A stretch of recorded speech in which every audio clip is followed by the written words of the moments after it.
Filling your back garden to the brim with adorable frogs may sound great in theory, but in reality, it's more harmful than you might think.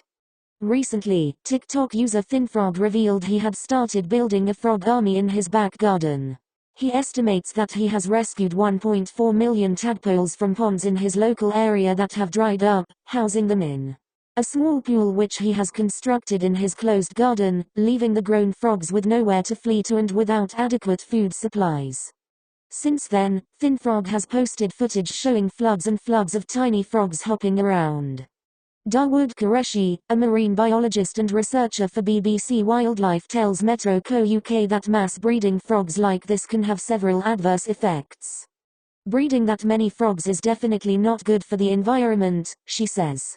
It can cause an influx in frogs that wouldn't normally survive in this environment, and that can have adverse effects such as too many predators of various insect species being released without many natural limits, which then decreases numbers of insects and can in turn have a negative impact on important processes such as pollination, a process that ensures food plants are growing and thriving. According to Dawood, an infestation of frogs like this could also cause pest control to be called, and led to collateral damage of other dead animals in the same habitat like rodents, hedgehogs, and foxes.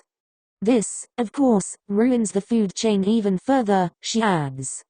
An especially vocal critic of ThinFrog is TikToker Froggy Biologist, an environmental consultant and qualified biologist.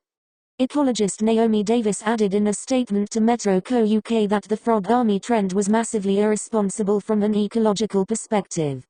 According to Naomi, some problems that can arise from breeding frogs in this way include the potential cross-contamination of frog populations and water courses, inappropriate holding and release methods, and a complete lack of biosafety. Please never do this.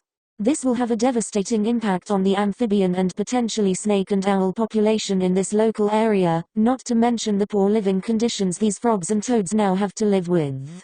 ThinFrog, we urge you to return the frogs to their natural habitat and would have a lot more respect for you if you did this, and filmed it.